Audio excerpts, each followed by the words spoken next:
आइए हम लोग 12th क्लास का पोएम देखते हैं। माई ग्रैंड मदर्स हाउस, इसका मतलब होता है मेरी दादी माँ का घर या मेरी नानी माँ का घर। तो यह कंफर्म नहीं है कि दादी माँ का घर है या नानी माँ का, है ना। कंफर्म करने के लिए आपको कमला दास की बायोपिक पढ़ना पड़ेगा, बायोग्राफी, ऑटोबायोग्राफी। इनका तो खुद आत्मकथा लिखा हुआ है, खुद लिखी हुई है। जो उसको पढ़ा जाए तो पूरा बेहतरीन जानकारी होगा। लेकिन आइए हमको पहले सबसे पहले इस चैप्टर का इंट्रोडक्शन देखते हैं। माई ग्रैंड मदर्स हाउस के राइटर जो है कमला दास है। कमला दास, जिनका जन्म बॉर्न मार्च 31, 1934, इनका जन्म जो है मार्च 31, 1934 यानी 31 मार्च 1934 को हुआ था इनका जन्म। इनका मृत्यु नहीं दिया क्योंकि जब कविता इस बुक में छपा होगा उस समय कमला दास जीवित होगी, इसलिए इसमें उनका मृत्यु नहीं दिया गया है। सी वाज, यहाँ पोएट के जब पोएटेस होना चाहिए, poetess and short story writer. वह जो एक कवित्री और लघु कहानीकार थी। Has earned a respectable place in both English and Malayalam literature. उन्होंने इंग्लिश और मलयालम दोनों भाषा में देखा जाए तो उन्होंने साहित्य के क्षेत्र में इंग्लिश और मलयालम दोनों साहित्य में उन्होंने एक आदरणीय स्थान को प्राप्त की। हर ऑटोबायोग्राफी, उनका जो आत्मकथा है, पब्लिश्ड इन 1976, 1976 में पब्लिश होता है। Created quite a stir, stir means होता है हलचल मचा देना। जब उनका आत्मकथा जब पब्लिश हुआ तो जब पब्लिश होता है तो पूरा हलचल मचा दिया था, यानी काफ़ी बिका था उनका आत्मकथा वाला बुक। इन 1984, 1984 में she was shortlisted for the Nobel prize for literature. उन्हें जो है साहित्य के लिए, साहित्य के क्षेत्र में देखा जाए तो उनको नोबेल प्राइज़ देने के लिए उनको चयनित किया गया था। शॉर्ट लिस्टेड में चयनित करना।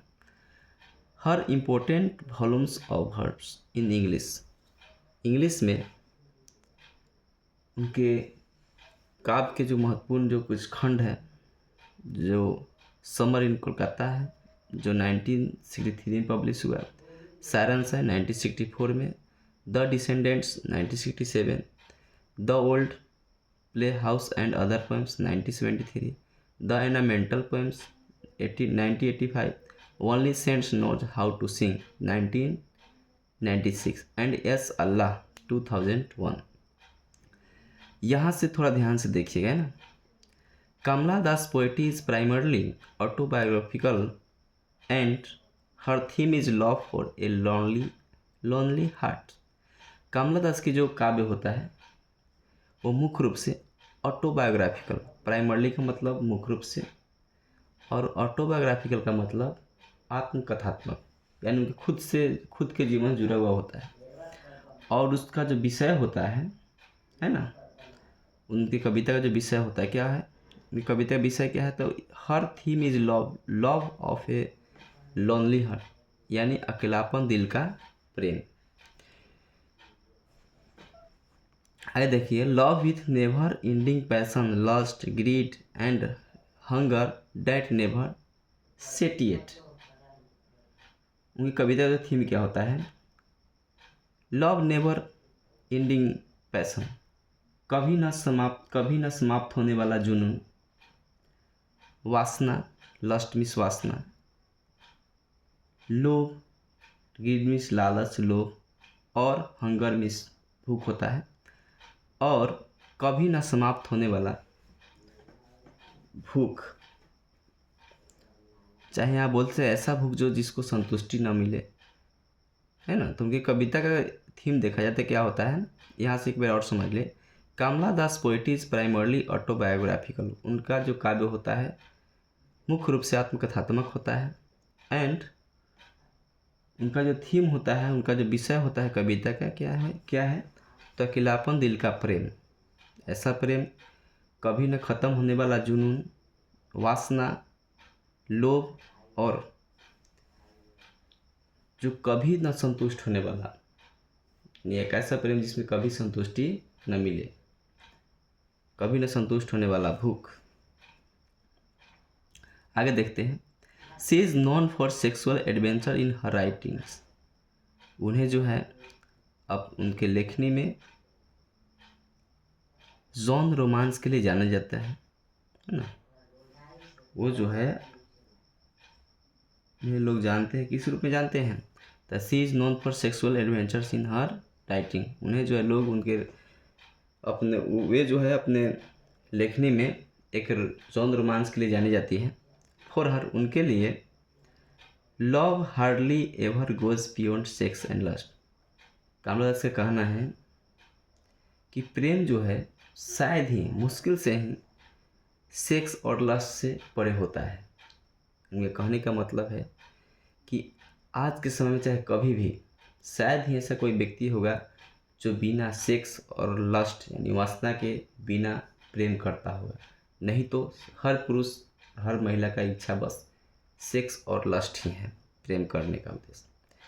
लेकिन आगे बताती है कि which even reaches the point of nausea. Nausea का मतलब जी में चलाना, उब जाना, जो कभी घृणा के स्थिति में आ जाता है। यानी लोग जो है प्रेम से घृणा करने लगते हैं, उस सेक्स और वासना से घृणा करने लगते हैं।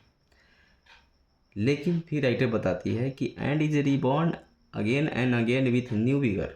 लेकिन आदमी के मन में, चाहे उस महिला के मन में, किसी व्यक्ति के मन में पुनः नई ऊर्जा के साथ पुनर्जन्म होता है। यानी उस पुरुष में या चाहे उस महिला में पुनः शारीरिक संबंध बनाने का इच्छा फिर से होने लगता है।